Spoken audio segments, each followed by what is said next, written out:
व्याख्यान माला के तत्वाधान में आयोजित आप सबों को जो यहाँ उपस्थित हैं सबों को मेरा प्रणाम। आदरणीय संजय केलकर जी, शरद जी और बाकी इस टीम के जितने सदस्य हैं, मैं उन सबके प्रति कृतज्ञ हूँ, अपनी कृतज्ञता व्यक्त कर रहा हूँ जिन्होंने मुझे यहाँ आमंत्रित किया है। और यह आमंत्रण पाकर मैं अतिशय प्रसन्न था। और यह मैं सिर्फ कहने के लिए नहीं कह रहा हूँ। जब विनय सहस्त्रबुद्धे जी ने मुझे इस हेतु फोन किया तो मैंने थोड़ी भी देर नहीं की और मैंने कहा कि ये मेरे लिए हर्ष का विषय है कि आपने मुझे कहा और वहाँ पर जाकर अपनी बात रखने के लिए मुझे अवसर दिया है।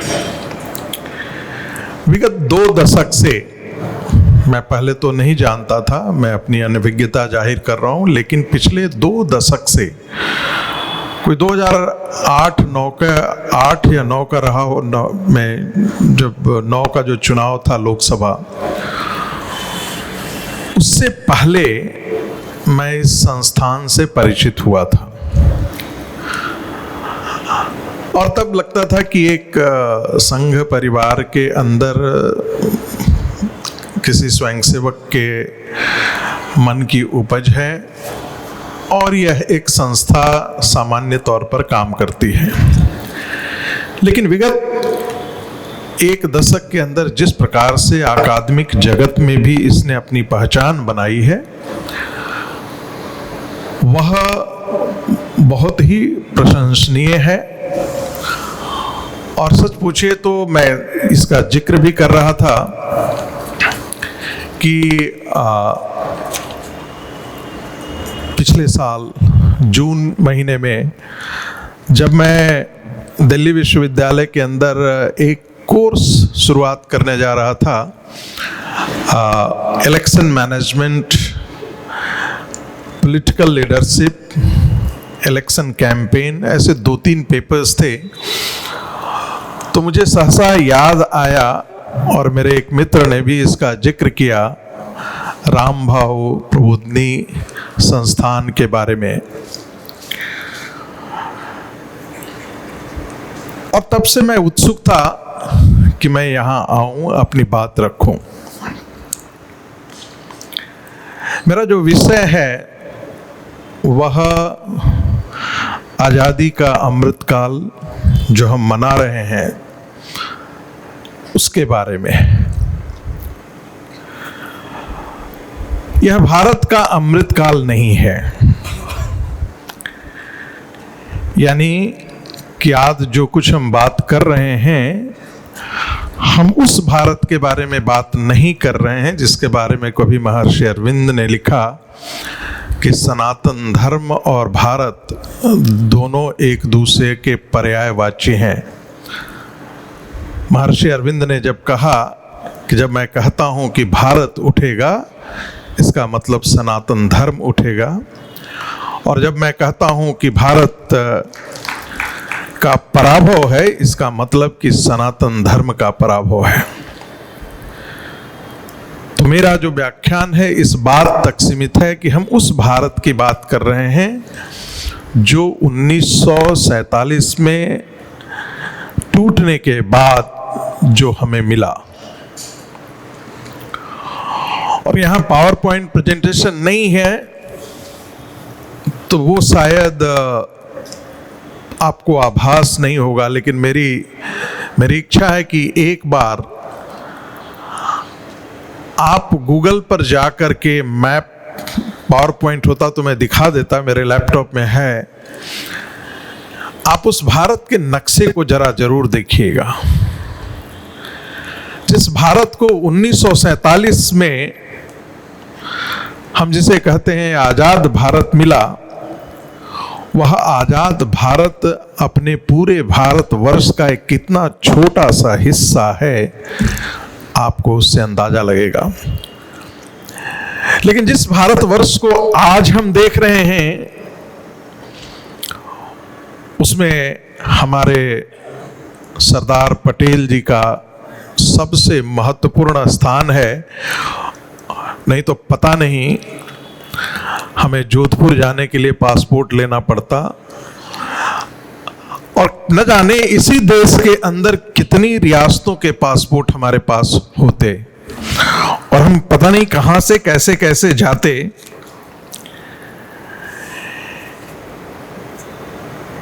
अमृतकाल के जब हम मनाते हैं तो हमारे पास ये वक्त है, हमारे पास यह सोचने का अवसर प्राप्त होता है कि इन 75 वर्षों के अंतर्गत हमारी क्या यात्रा रही है।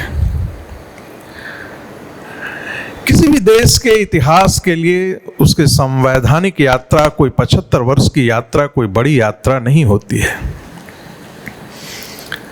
भारतवर्ष की यात्रा तो हम कहते हैं इटर्नल है, हम कहते हैं it is a divine nation, God has created this nation. ये किसी देवदूत के अवतार की भूमि नहीं है, ये वो भूमि है जहां पर ईश्वर ने स्वयं अवतार लिया है और इसकी भूमि पर खेला है, और हम इसीलिए इसको अवतार भूमि का। तो ये समय है कि हम 75 वर्षों में हमने क्या यात्रा की है उसका एक विश्लेषण करें, और उस विश्लेषण में दो हिस्से आते हैं, क्या हमने प्राप्त किया, क्या हमने खोया, क्या हमारे आने वाले दिनों में हमारी चुनौतियां क्या हैं। क्या हमारी चुनौतियां इन 75 वर्षों में बढ़ी हैं, या जिन चुनौतियों को हमने 1947 में देखा था वो चुनौतियां क्या पहले से और ज्यादा भयंकर, पहले से और ज्यादा विभत्स, पहले से और ज्यादा घातक रूप में हमारे सामने प्रकट है। और हम देश को किस रूप में, किस दिशा में हम जाते देख रहे हैं।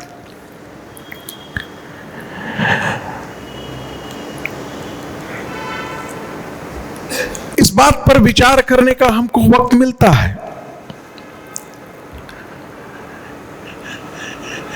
कई बार ये सोचने के लिए हम मजबूर होते हैं कि आखिर क्यों हमारी सीमाएं सिकुड़ती गईं।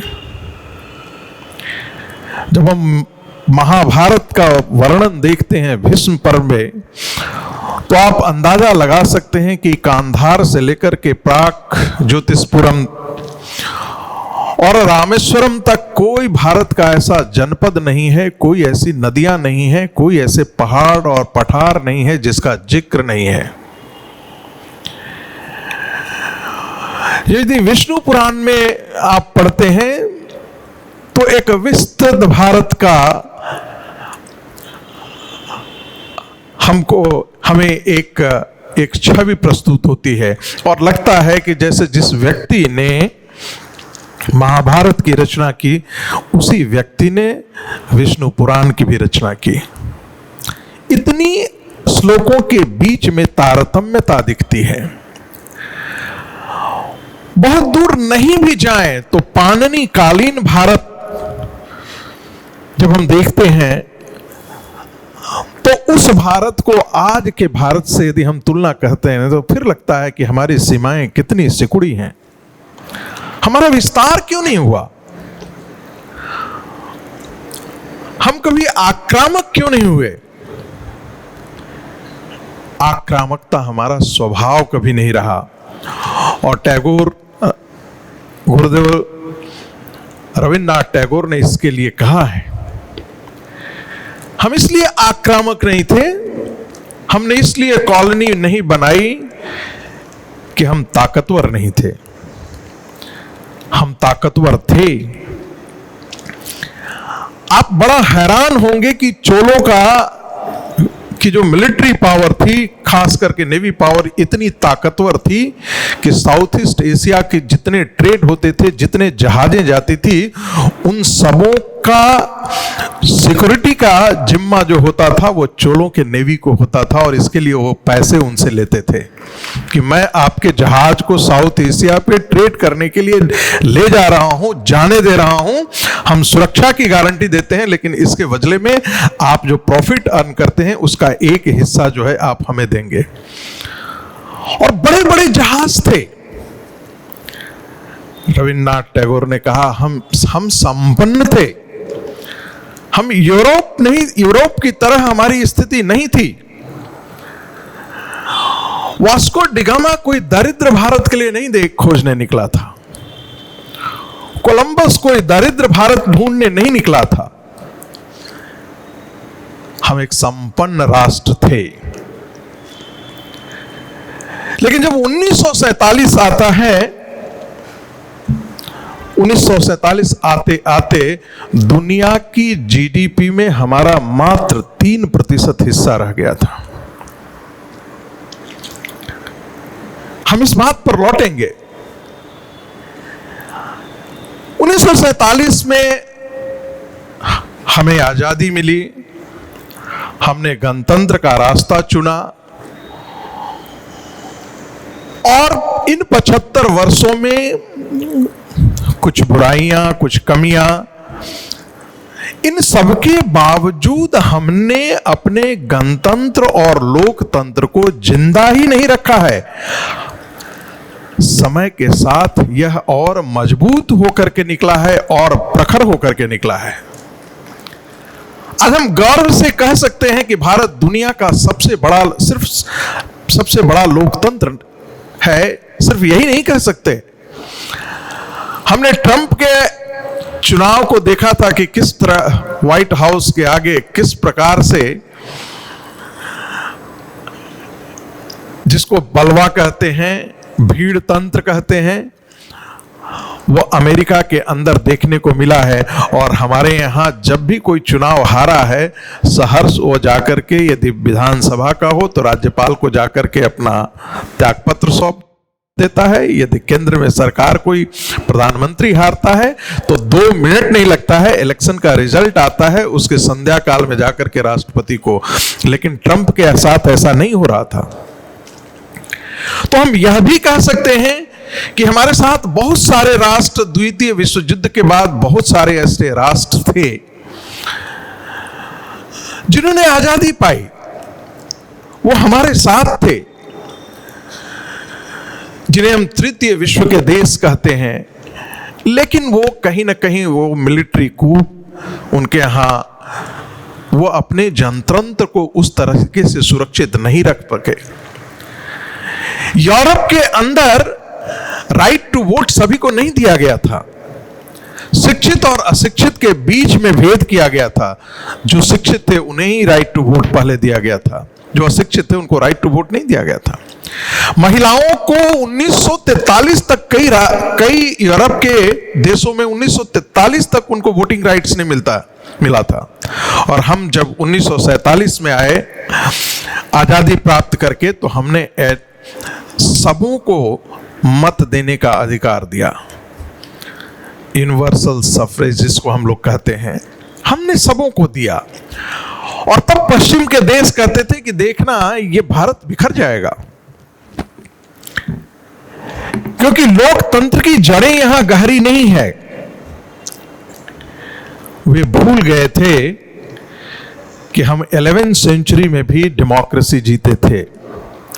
लिच्छवियों का गणराज्य था, जिसे बाबा साहब अंबेडकर ने कॉन्स्टिट्यूएंट असेंबली के अपने अंतिम भाषण में कहा था कि लोकतंत्र हमने कहीं और से नहीं लाया है, ये हमारी जमीन से, हमारी मिट्टी से, ये हमारे स्वभाव का विषय है। और इसीलिए मैं बार बार कहता हूं, इतने 33 करोड़ देवी देवताएं, इतने सारे हमारे यहां प्राकट्य हुआ, उनको हमने मान्यता दी, तो इसका मतलब है कि हमारे यहां विचारों की ऐसी स्वतंत्रता थी जो दुनिया में ऐसी विचारों की स्वतंत्रता देखी नहीं जा सकती। हमारा ऋग्वेद का ऋषि कहता है कि मैंने ईश्वर को देखा है,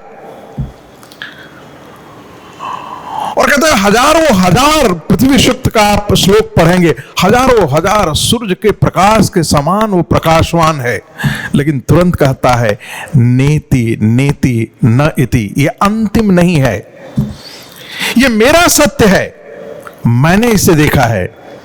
और यही कारण है कि जो मेरा सत्य है, जो मैंने देखा है, जिस ईश्वर को मैंने देखा है, तुम कहीं और देख सकते हो, तीसरा सत्य भी हो सकता है, चौथा सत्य भी हो सकता है, पांचवा सत्य भी हो सकता है। इसलिए उपनिषदों में किसी ऋषि ने आकर के यह नहीं कहा कि यही अंतिम है, जैसा कि इस्लाम और क्रिश्चियनिटी में कहा गया हो।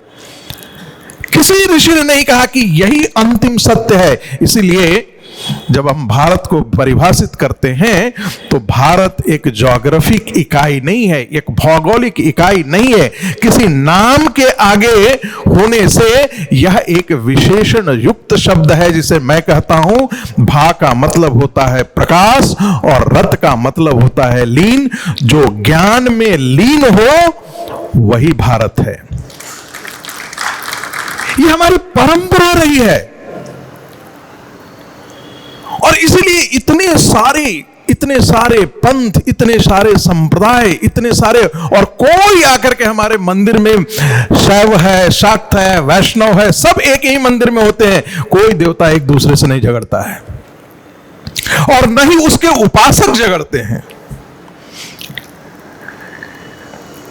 ये हमारी जड़ें थी, सोचने की दृष्टि थी, हमारा निसर्ग के प्रति हमारा बोध और संस्कार था,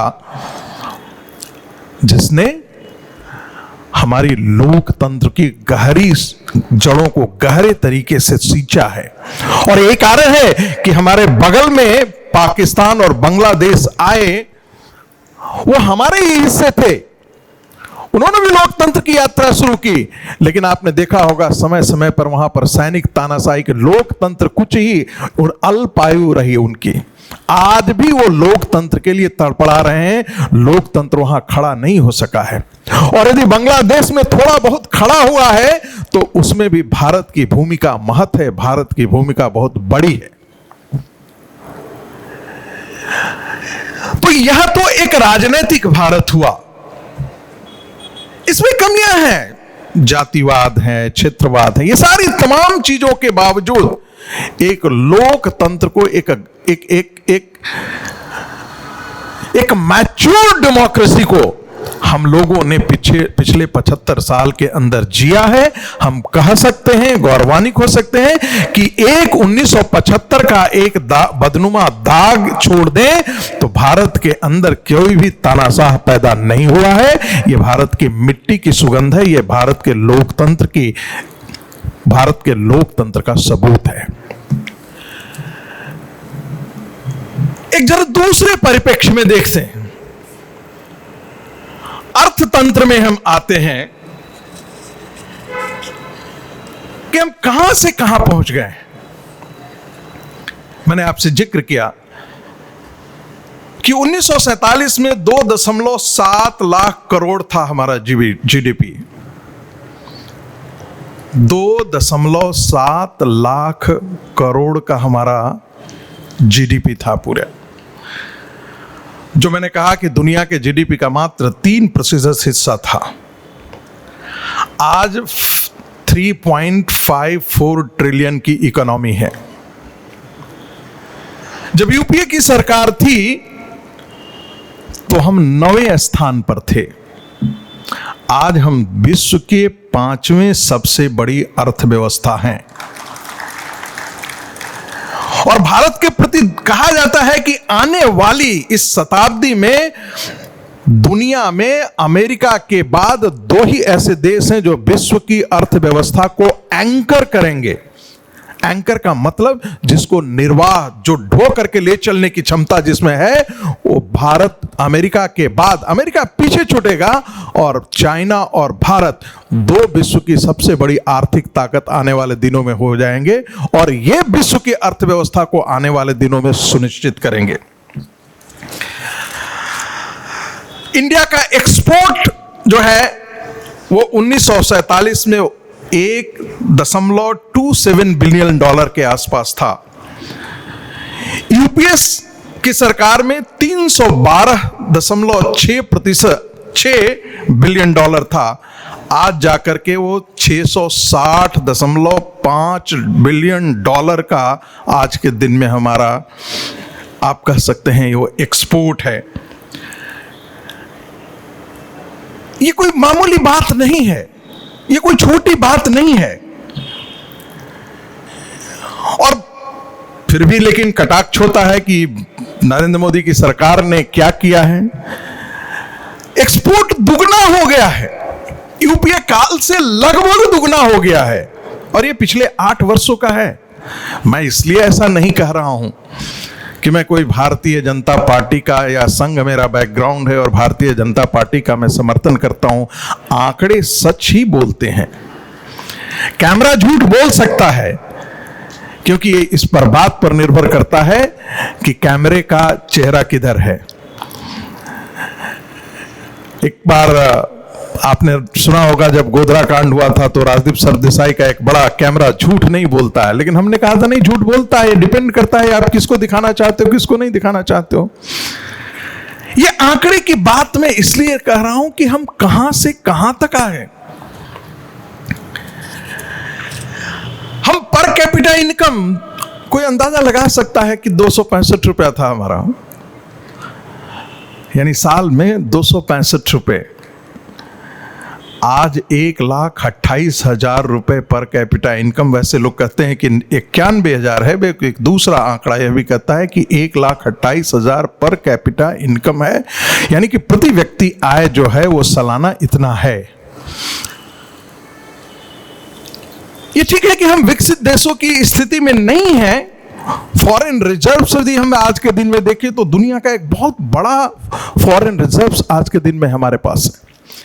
तो आप 1991 की आप तस्वीर देखिए कि जब आपके पास फॉरेन रिजर्व्स इतना था कि आप 7 दिन से ज्यादा आप कोई भी प्रोडक्ट दुनिया से आप इंपोर्ट नहीं कर सकते थे, और कोई भी आपको लोन देने से पहले, अपना माल देने से पहले 4 बार सोचेगा कि ये आदमी पेबैक कर पाएगा या नहीं कर पाएगा। हमारे यहाँ सामान, और हमको गोल्ड रिजर्व्स को मॉर्गेज करना पड़ा था, ये स्थिति आई थी। जब हम 10th क्लास के विद्यार्थी थे तो एक हमेशा छात्र जीवन में आदमी देखता है, पढ़ता है। अब कहाँ एक से एक हम लोग कविताएं पढ़ते थे, अपने भारत के अतीत के बारे में लगता था कितना गौरवमयी अतीत रहा है हमारा। हम कितने सांस्कृतिक तौर पर और आर्थिक तौर पर एक संपन्न राष्ट्र रहे हैं। इंग्लैंड का इंडस्ट्रियल रिवॉल्यूशन यदि इतना बड़ा गया, अब भारत इंग्लैंड का, ब्रिटेन का सबसे संपन्न कॉलोनी था, और ब्रिटेन की संपन्नता के पीछे भारत का राज था। भारत से जो अर्थ जो ट्रांसफर होता था, यहां से जो वेल्थ, जो धन जो यहां से वहां जाता था, ब्रिटेन की संपन्नता में उसका एक बहुत बड़ा हिस्सा था। और तब हम देखते थे दूध का उत्पादन है, चीनी का उत्पादन है, चावल का उत्पादन है। एक वैसा भी वक्त था जब हमको PL40 के तहत जो है वो अमेरिका से हमको अनाज की हमको जरूरत पड़ती थी, और अमेरिका ने हमको सड़ा अनाज दे दिया था। और वो जहाज सड़े हुए अनाज लेकर के आते थे भारत के बंदरगाहों पर, और उनमें हम मजबूर होकर के उन्हें ही हमको खाना पड़ता था। हम ऐसी विपन्नता के दौर से, इसी 75 साल के दौर से इसी पर गुजरे। वह भी एक अनुभव है। लेकिन आज जरा सोचिए हम कहां स्थिति में, कहां हम प्राप्त कर गए हैं। दूध में दुनिया का सबसे बड़ा उत्पादक देश आज भारत है। चीनी ब्राजील को भारत पीछे छोड़ चुका है। दुनिया में सबसे ज्यादा चीनी का उत्पादन भारत करता है। वैसे पिछले वर्ष तक ब्राजील सबसे ज्यादा उत्पादन करता था। गेहूं चीन के बाद सबसे ज्यादा भारत पैदा करता है। चावल चीन के बाद सबसे ज्यादा भारत पैदा करता है। खाने का तेल सब चौथी चीन, अमेरिका, इसके अलावा ब्राजील के बाद भारत सबसे ज्यादा खाने का तेल। सब्जी second largest producer of the world. Cotton first largest producer of the world. Silk second largest producer of the world. Fruit second largest producer of the world. Cement second largest producer of the world. Coal second largest producer of the world. Iron fourth largest producer of the world. दुनिया के तीसरी pharmaceutical business Bharat के पास है। India is the third largest pharmaceutical products producer of the world. जो global supply है उसका 50% हिस्सा जो है वह भारत के कब्जे में है, जो खास करके वैक्सीन है। 40% अमेरिका की जो जेनरिक मेडिसिन है वो भारत सप्लाई करता है। 25% ब्रिटेन का जो जेनरिक मेडिसिन है वो भारत सप्लाई करता है। आप सोच सकते हैं कि इतने दिनों में हम कहां से कहां आ गए हैं। यह एक गौरव की बात है। जब आपको याद होगा कि जब WTO की बात चली थी 1991 में और स्वदेशी जागरण मंच से हम लोग जुड़ करके बहुत सारे अभियान चला रहे थे, तब हमें यही डर था कि जैसे दो पहलवान बड़ी कुश्तियों में आते हैं, एक बहुत बड़ा मोटा तगड़ा पहलवान है, उसके साथ एक छोटा पहलवान है, यदि दोनों को आप भिड़ा देंगे तो छोटा पहलवान वाकई पिट जाएगा। लगता था कि बड़े बड़े मल्टीनेशनल्स कंपनी यदि भारत में आएंगे तो भारत की जमीन में वो जो हमारे छोटे छोटे व्यापारी हैं उसको खत्म कर देंगे और एक समय होगा जब भारत एक दूसरे प्रकार की आर्थिक गुलामी से जूझता हुआ दिखाई देगा। बट क्या वैसा ही रह गया है क्या? वैसी स्थिति है नहीं। आज आपके पास एक नहीं कम से कम 200 बड़े मल्टीनेशनल कंपनीज हैं। इसी मुंबई में भारत के एक से एक बड़े बड़े मल्टीनेशनल है जो यूरोप के बड़े बड़े मल्टीनेशनल को धूल चटा करके उनको पूरी तरीके से अपने हाथों में जकड़ लिया है। नोएडा और गुड़गांव में ऐसे सैकड़ों मल्टीनेशनल्स कंपनीज हैं, ये भारत के मल्टीनेशनल्स कंपनीज हैं जो आज दुनिया में राज कर रहे हैं, दुनिया में व्यापार कर रहे हैं और उनकी धमक आप यूरोप के मार्केट में देख सकते हैं, ऑस्ट्रेलिया के मार्केट में देख सकते हैं। ये हमारी स्थिति, ये हमारी उपलब्धि है। तो राजनीतिक यात्रा के बाद एक दूसरा हिस्सा है जिसे हम कहते थे कि एक अर्थ जगत में हमने एक बहुत बड़ी, एक धमाकेदार, एक नए ध्रुवतारा, एक नए नक्षत्र की तरह भारत विश्व के मानचित्र पर उभरा है। तीसरी बात जिसे मैं बार बार जिक्र करता हूं और वो है सांस्कृतिक भारत का। देखिए, मोहन भागवत जी हमारे परम पूजनीय सरसंघ चालक जी कहते हैं कि अमेरिका, भारत को अमेरिका नहीं बनना है। हम ऐसे ही नहीं कहते हैं। हम जब विश्व गुरु बोलते हैं तो इसके अपने मायने हैं।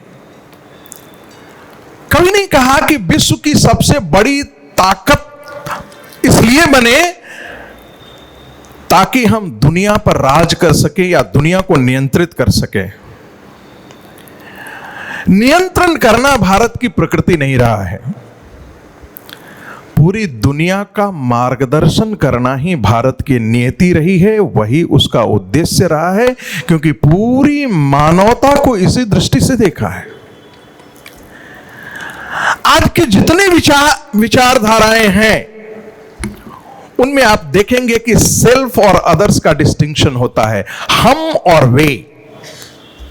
यदि आप क्रिश्चियनिटी को लेंगे, जो इस क्रिश्चियनिटी को मानने वाले हैं वो, जो क्रिश्चियनिटी को नहीं मानने वाले हैं वो, उन दोनों में विभक्त करता है।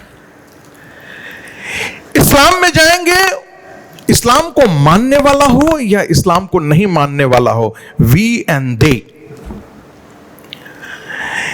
यदि कम्युनिज्म को आप लेंगे, कम्युनिज्म को जो मानता है वो और जो कम्युनिज्म को नहीं मानता हो तो उसको तो वो दुश्मन ही करार देते हैं, वो तो क्लास एनिमीज उसको करते हैं। तो हमने कभी भी दुनिया को या पूरे समष्टि को कभी भी इस रूप में विभक्त करके नहीं देखा है। ये भारत का चिंतन है। इसीलिए हमारे यहां जब मंदिरों में जाकर के हम कहते थे तो हम ऐसा कहा, धर्म की जय हो, अधर्म का नाश हो, प्राणियों में सद्भावना हो और विश्व का कल्याण हो। कभी ये नहीं कहा कि हिंदुओं का कल्याण हो, कभी ये नहीं कहा कि मानव का कल्याण हो।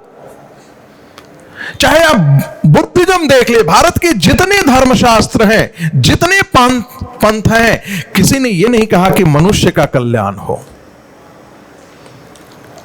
प्राणियों का कल्याण हो।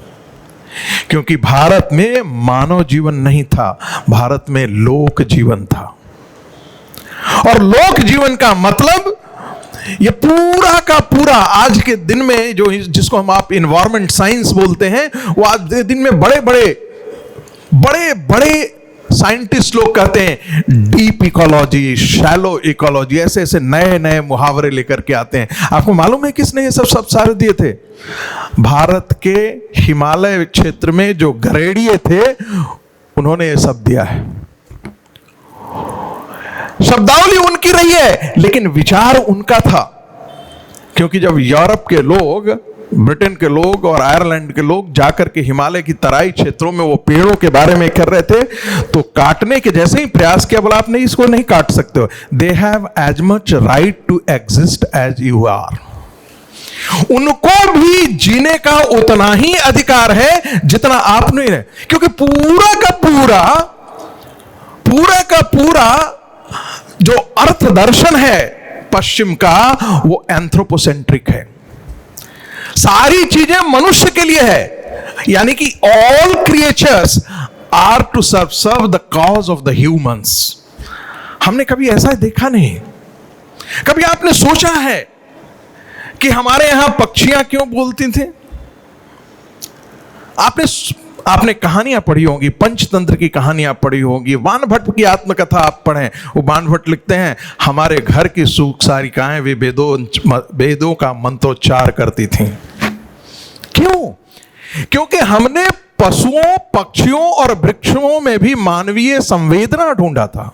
इसीलिए लोक जीवन की कल्पना। इसलिए कृष्ण जब गीता में कहते हैं तो कहते हैं, मैं मनुष्य, पुरुषों में धनंजय हूं, नदियों में अमुक हूं, पर्वतों में अलग अमुक हूं, सर्पों में ये हूं, पक्षियों में गरुड़ राज हूं। आपने कभी ये सुना? Entire Cosmos is one and integral one. हम इसे कहते हैं, हमने मनुष्य जीवन, पश्चिम ने कहा मनुष्य एक सामाजिक प्राणी है। हमने कोई सामाजिक प्राणी नहीं कहा, हमने कहा लोक जीवन है। इसलिए हमेशा हमने लोक मंगल की कामना की है। हमने सिर्फ, हम कभी भी हिंदू की कल्पना नहीं किया है। कभी हम इन सारी चीजों में नहीं उलझे हैं, व्यक्ति और मनुष्य में नहीं उलझे हैं। हमने पूरी सृष्टि की चिंता की है, हमने पूरे कॉस्मोस की चिंता की है। और ये दर्शन जो है, यही भारत का मूल दर्शन है, यही भारत की नाभि कुंड है। यदि ये खत्म हो गया, ये चिंतन की परंपरा खत्म हो गई, तो भारत खत्म हो जाएगा। इसलिए हम कहते हैं, भारत को ब्रिटेन नहीं बनना है, भारत को अमेरिका नहीं बनना है। भारत अमेरिका होकर अपने भारत का मूल तत्व खो देगा। इसका मतलब यह नहीं कि हमको दरिद्र रहना है, इसका मतलब यह नहीं है कि हमको टेक्नोलॉजी नहीं चाहिए, इसका मतलब यह नहीं है कि हम बड़े बड़े आग्नेयास्त्र नहीं बनाएंगे। हम सारी चीजें बनाएंगे। हम सब चीज रहते हुए भी, सारी संपन्नता के बावजूद भी हमारे विचारों का निचोड़ कहां रहेगा? जिसे स्वामी विवेकानंद जी ने कहा था, जैसे पश्चिम ने मटेरियल साइंस में जितना प्रयोग किया है, जितने आविष्कार किए हैं, हमने आध्यात्मिक जगत में उतना ही प्रयोग किया है और उतना ही आविष्कार किया है। यही हमारी मूल चेतना, चाहे वो गांधी हो, चाहे अरविंद हो, चाहे स्वामी विवेकानंद हो, सारे के सारे इसी मूल प्रश्न की तरफ इंगित करते हैं, जो हमारा शास्त्र सम्मत भी है, वेद उपनिषद सम्मत भी है, और जो भारत की अर्वाचीन परंपरा है उसमें भी है। भारत का मूल चिंतन आध्यात्मिक है। आप ऐसे इस रूप से समझ सकते हैं कि आप हंसते हैं, एक किसी का स्वभाव होता है हंसमुख का, किसी का स्वभाव होता है बहुत क्रोधित होने का।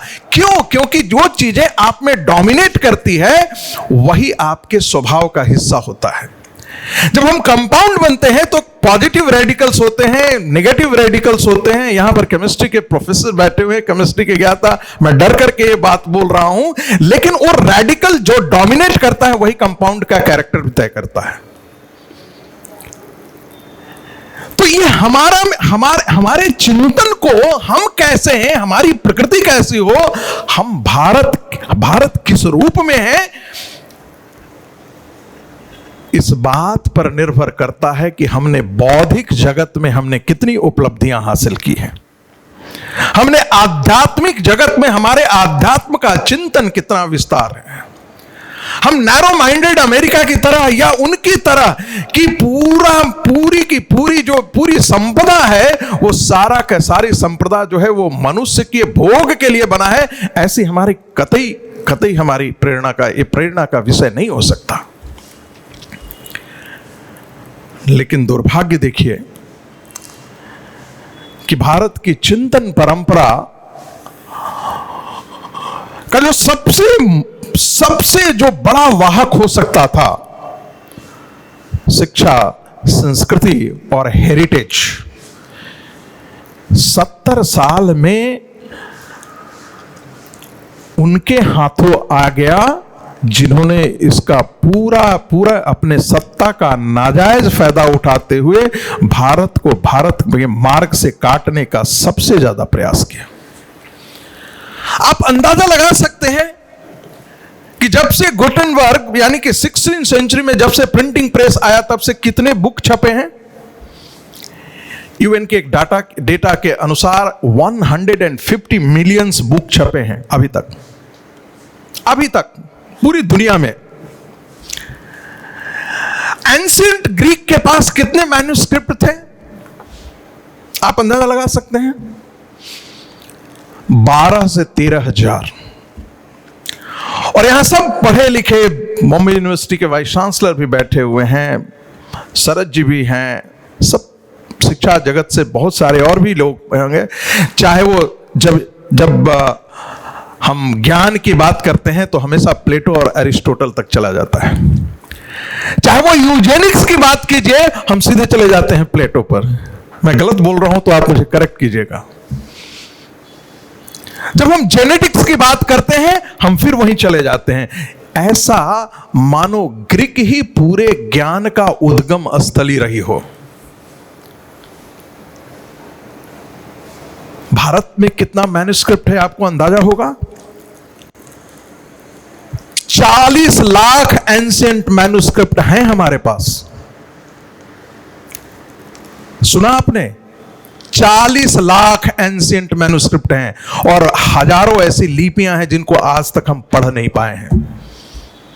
4 लाख मैन्युस्क्रिप्ट को डिजिटाइज कर दिया गया है और यह काम अटल बिहारी वाजपेयी जी की सरकार ने 2004 में इसको शुरुआत की थी।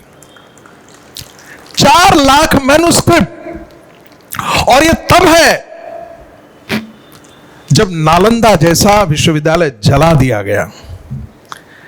नालंदा विश्वविद्यालय की 3 लाइब्रेरी थी। एक लाइब्रेरी तो 9 स्टोरीज की थी। उसमें कितने बुक्स रहे होंगे, आप इससे अंदाजा लगा सकते हैं कि महीनों तक वो जलता रहा था।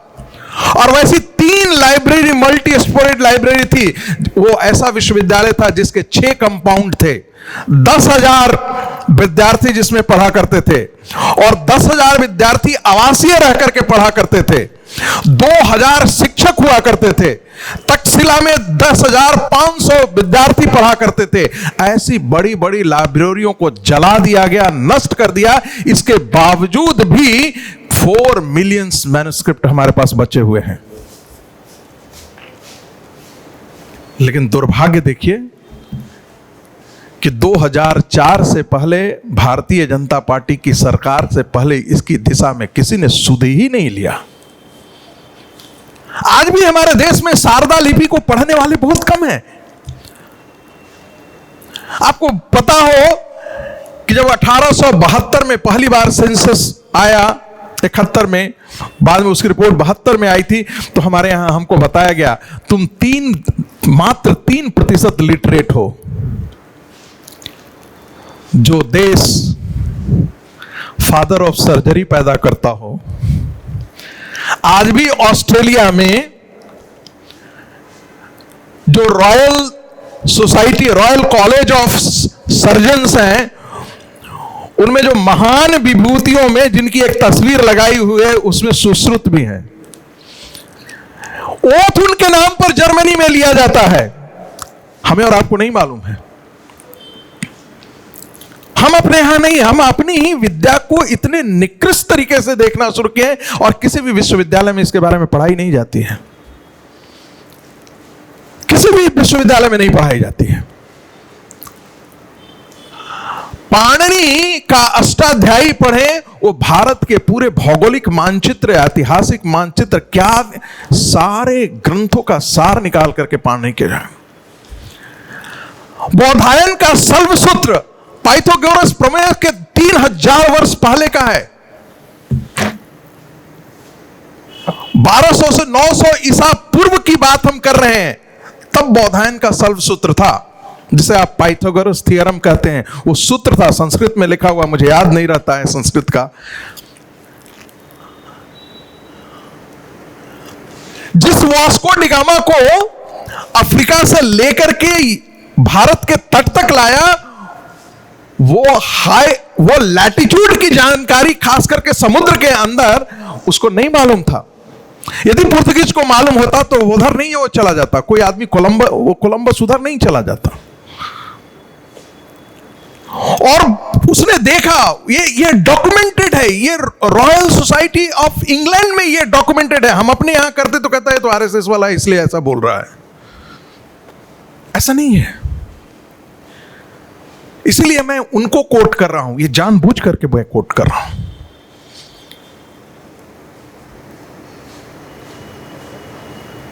रामेश्वरम का टेंपल आप जाकर के देखेंगे,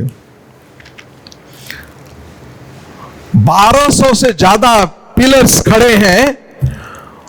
उनकी अलाइनमेंट देख करके दुनिया का वो कौन सा अजूबा चीज है? साइंस नहीं था क्या भारत के अंदर? तंजौर का मंदिर जरा आप जाकर के देखें, मदुरई का मंदिर आप जाकर के देखें, वो क्या आर्किटेक्चर था? लोगों को जानकारी नहीं थी क्या? ज्ञान नहीं था क्या? कहते हैं आपके यहां विश्वविद्यालय नहीं थे। नहीं, विश्वविद्यालय थे। 14 विश्वविद्यालय थे। और यूरोप ने विश्वविद्यालय की जब शुरू हुआ, उससे पहले से भी, पहले गुरुकुल परंपरा थी, लेकिन बौद्ध काल से भी पहले से, बौद्ध काल में खास करके ज्यादा हुआ। उस समय 6 विश्वविद्यालय, बड़े बड़े विश्वविद्यालय आए। लेकिन हमको यही बताया गया कि आप महानिरा अनपढ़ रहे हैं, आप इलिटरेट रहे हैं।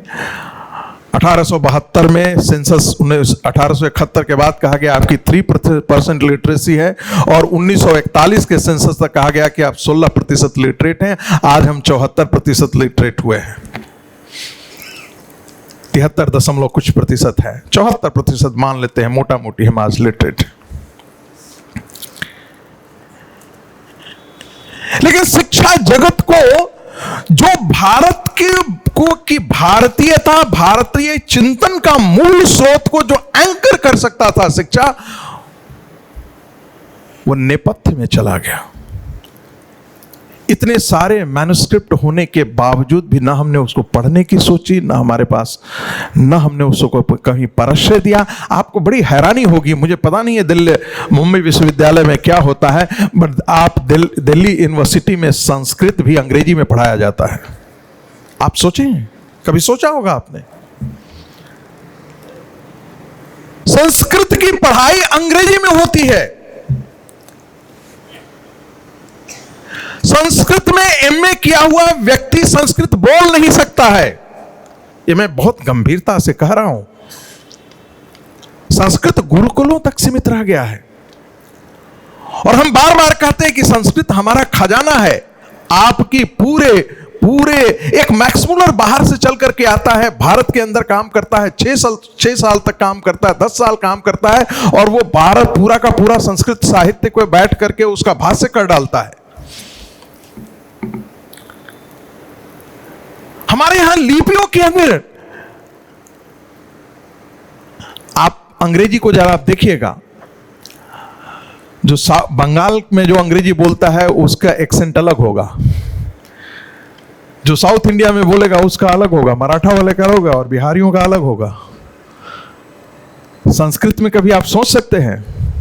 कभी नहीं सोच सकते, क्योंकि हमारे जितने वर्ण है जिसको हम कहां से बोलते हैं, कहां से ओठ और तालु का संपर्क से कौन सी ध्वनि निकलती है, कंठ और तालु की कौन सी ध्वनि निकलती है, ये सारे के सारे साइंटिफिक और पूरी तरीके से वैज्ञानिक तौर पर हैं। सारे हमारे वर्णाक्षर वैज्ञानिक। इसीलिए कई बार कहा जाता है जो कंप्यूटर की सबसे सोफिस्टिकेटेड लैंग्वेज है वो कंप्यूटर है, लेकिन है संस्कृत कहां?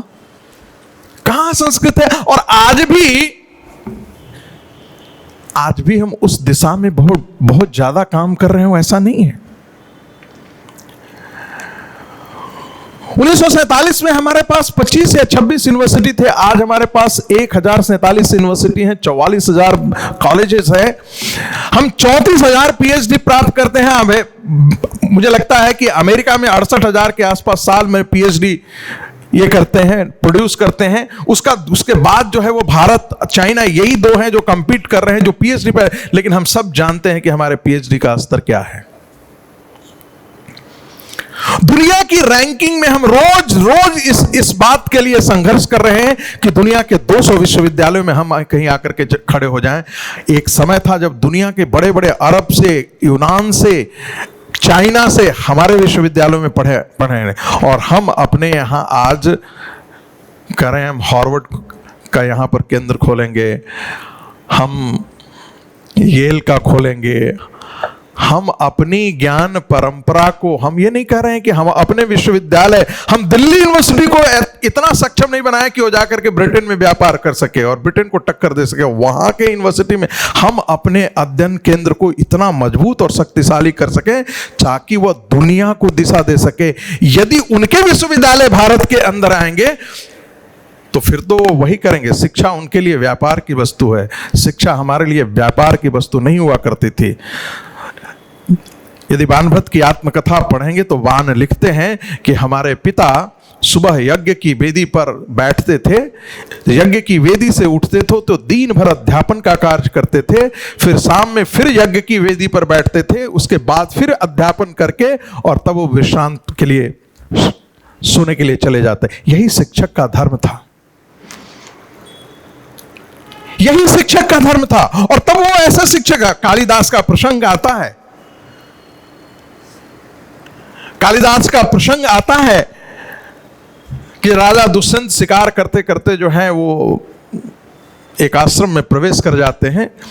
आश्रम का छात्र कहता है, राजा ये हमारे आश्रम का हिरण है, तुम इसकी हत्या नहीं कर सकते, तुम इसे मार नहीं सकते, इसका शिकार नहीं कर सकते तुम।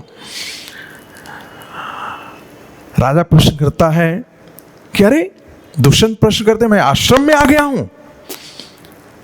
तो कहा, हाँ, ये किसका आश्रम है? उन्होंने कहा, ये ऋषि कण्व का आश्रम है।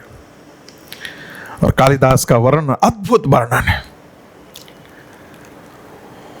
राजा अपना धनुष्मान रखते हैं, मुकुट रखते हैं, धूल ललाट में लगाते हैं और कहते हैं, जाओ छात्र, ऋषि से कहना कि राजा दुष्यंत प्रतीक्षा कर रहे हैं, उनसे मिलना चाहते हैं, उनके आदेश की प्रतीक्षा है मुझे। ये गुरु परंपरा थी हमारी,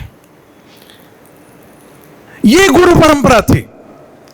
और इसी गुरु परंपरा और शिष्य की परंपरा ने आरुणि पैदा किया। इसी शिष्य की और गुरु की परंपरा ने भारत को इतना विशाल धर्म, उपनिषद और शास्त्रों का इतना अकूत भंडार दिया। मुझे लगता है 75 साल के बाद इस पर गौर करने की जरूरत है, इस पर सोचने की आवश्यकता है कि हम कहाँ थे, कैसे चले हैं, हमारी शिक्षा व्यवस्था को क्या हो गया है। हम क्यों नहीं दुनिया के बड़े बड़े विश्वविद्यालयों को उन्हें उनके देश में जाकर के दीक्षित करें, हम अपने ज्ञान से उनको क्यों आभाषित नहीं करें। एक और बात आती है निकल करके, 1947 में भारत का विभाजन हुआ और भारत विभाजन के पश्चात लगा अब सब चीज शांत हो जाएगा। जो हिंदू मुस्लिम संघर्ष थे वे सब खत्म हो जाएंगे, एक नए भारत का सृजन होगा, एक नए भारत का उदय होने वाला है। और इस प्रश्न को हम और आप गंभीरता से सोचें। पाकिस्तान बना किस लिए? पाकिस्तान का आधार यही था कि हम एक दूसरी सभ्यता हैं, हमारे मानबिंदु अलग हैं, हमारे प्रतीक अलग हैं, हमारी संस्कृति अलग है, हमारे प्रतीक पुरुष अलग हैं और हम आपके साथ नहीं रह सकते। बट हमारे नेताओं को जिद थी कि नहीं, हम दिखाएंगे कि जो टू नेशन थियरी है वो गलत है, हम रह सकते हैं, हम रह करके दिखाएंगे।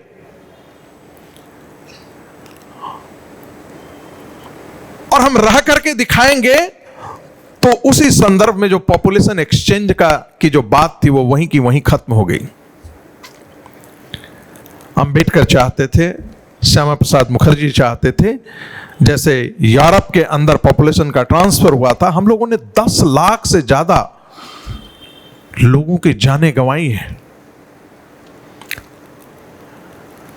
और शायद मैं कम बोल रहा हूं, 10 मिलियन है वो, 10 million people we lost in the violence that took place after partition of this country. लगा कि सारी चीजें खत्म हो जाएंगी,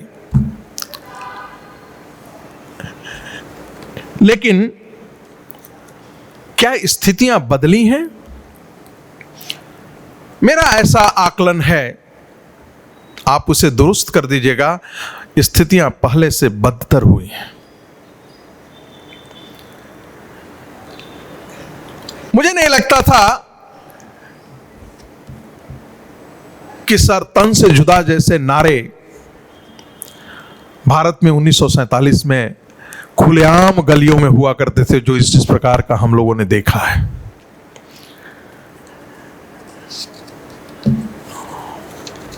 और एक और बात आप ध्यान रखिए कि जब भारत का विभाजन हुआ तो उस समय मुस्लिम आबादी लगभग 24 कुछ प्रतिशत थी, यानी कि यही भारत की आबादी थी। और पाकिस्तान को 35% जमीन दी गई थी, यानी जो भूखंड पाकिस्तान का हिस्सा बना वो 35% पूरे भारत के भूखंड का हिस्सा था। उस समय मुस्लिम आबादी 24% के आसपास थी। जब 1951 का सेंसस आप देखेंगे तो उस समय मुसलमानों की जनसंख्या इस देश में 9.4% रह गई थी, यानी कि कोई 14-15% मुसलमानों के लिए 35% जमीन दी गई थी 1947 में।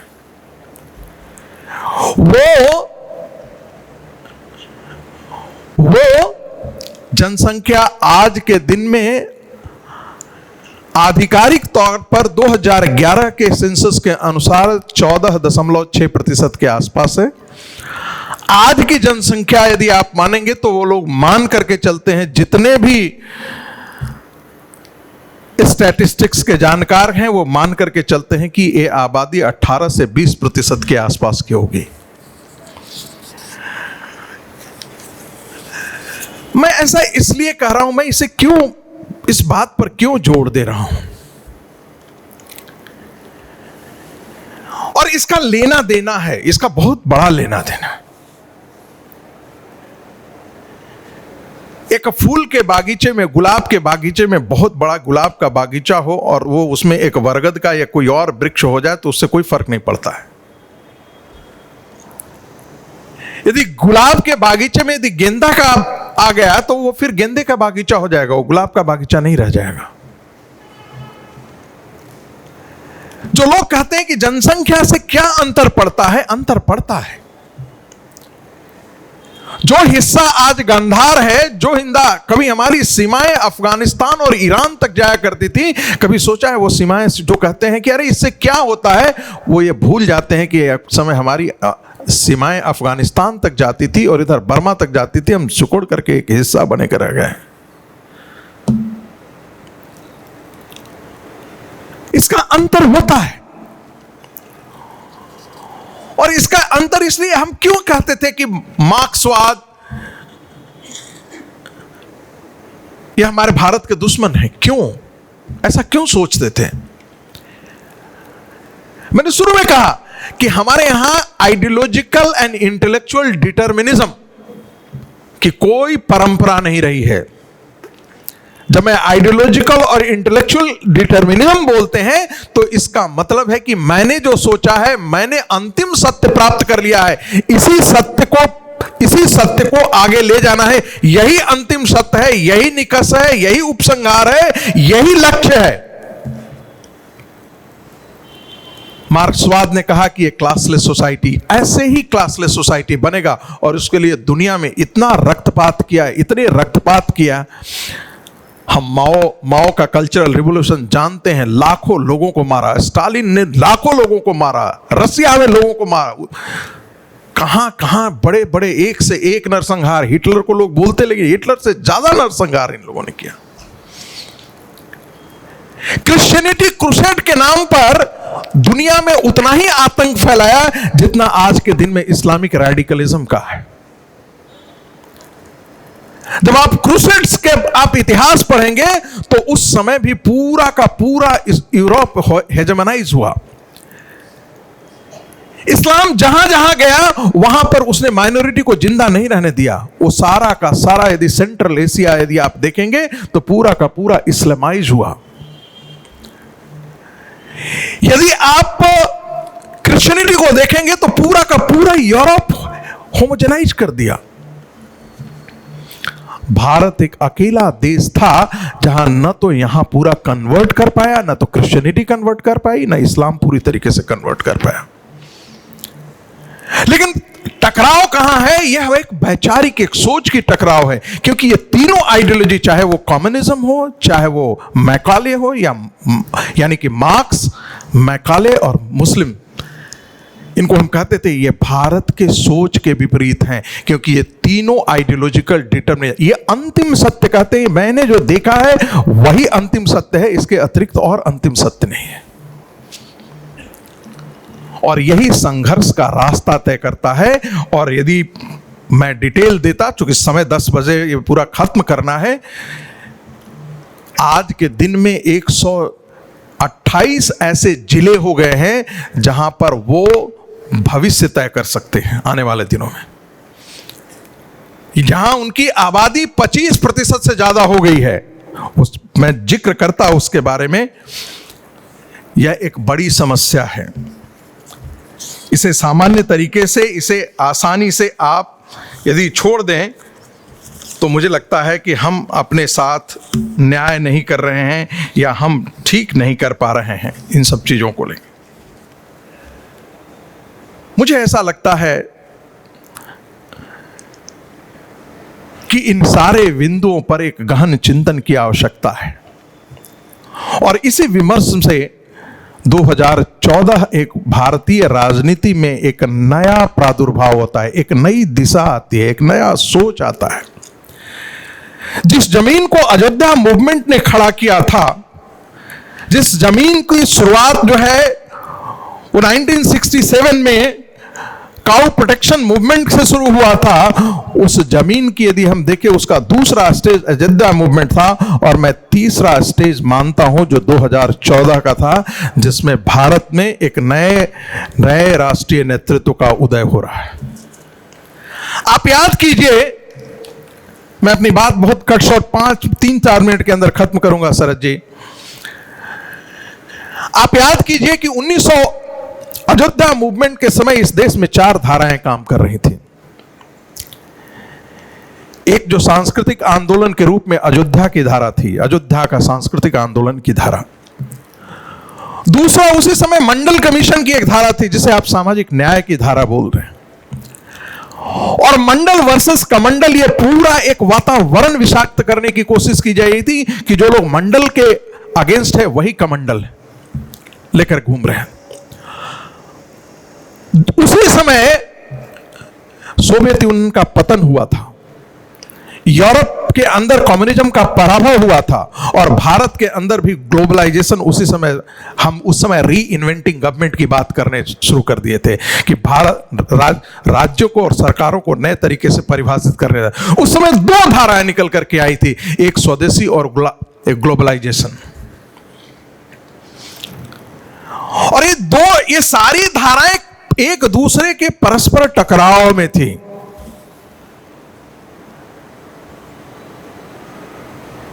ये जो कालखंड है, जिसे हम 8 साल का कालखंड कहते हैं, मैं मानता हूं कि नरेंद्र मोदी जी ने, उनके नेतृत्व ने, जैसे भगवान शंकर ने जटाओं में पूरे गंगा को समेट लिया था, उनकी पूरी धारा को समेट लिया था, वैसे नरेंद्र मोदी ने ये चारों धाराओं को एक साथ समेट लिया। ये वो भारत का प्रधानमंत्री है जो अयोध्या जाकर के भगवान राम के जन्मस्थल पर मंदिर बने, उसका शिलान्यास करने के लिए गर्भगृह का मूर्ति स्थापित करने से, भभूत लगाने से संकुचित नहीं होता है, बद्री धाम जाने से संकुचित नहीं होता है। वो नेहरू की तरह नहीं बिहेव करते हैं। दूसरी तरफ भारत का वो समाज जो कल तक वंचित था, जो कल तक जिनकी महिलाएं इस बात का इंतजार करती थी कि शाम हो तब मैं शौचालय जाऊं, उसके लिए शौचालय की व्यवस्था कर, एक सामाजिक न्याय की एक नई परंपरा और एक नई परिभाषा शुरू की। उनको खाना देना, उनको आवास देना, उनको उज्ज्वला योजना के अंतर्गत लाना, उनको पीडीएस सिस्टम के अंदर मुफ्त राशन देना, ये सारी व्यवस्थाएं, ये दोनों धाराएं एक साथ सिमट गई। और आप देखेंगे कि स्वदेशी और ग्लोबलाइजेशन, आज आपके पास बड़े बड़े मल्टीनेशनल कंपनियां खड़ी होने, तमाम विपक्षी आलोचनाओं के बावजूद भारत का विश्व बाजार में धमक बढ़ा है। हम दुनिया की इकोनॉमी के साथ अपने आप को इंटीग्रेट किए हुए हैं, और साथ साथ स्वदेशी का विचार जो 90s में शुरू हुआ था, मेड इन इंडिया, क्योंकि सबको पता है जब तक आप दुनिया में मैन्युफैक्चरिंग इकोनॉमी का हब नहीं बनेंगे, तब तक आप दुनिया में आपका आर्थिक दबदबा भी नहीं रहेगा। और मुझे लगता है कि ये एक अच्छी दिशा में, एक अच्छी सोच के साथ एक सरकार बढ़ रही है। मुझे लगता है कि ये दिशा ही भारत को एक नए भारत के सृजन की तरफ ले जा रहा है, और हम सबका ये कर्तव्य बनता है कि हम इसमें कमियां हैं उसके बारे में भी खुलकर बात करें, और जो अच्छाइयां हैं उसके बारे में भी खुलकर बात करें, और राष्ट्र के एक नागरिक होने के नाते, एक देशभक्त होने के नाते, इसमें हम अपना उतना ही तन मन धन से इसमें हिस्सेदारी करें। इतनी बात कह करके मैं अपनी वाणी को विराम देता हूं। मैं समय की सीमा का अतिक्रमण किया है, इसलिए मैं क्षमा का प्रार्थी हूं। नमस्कार।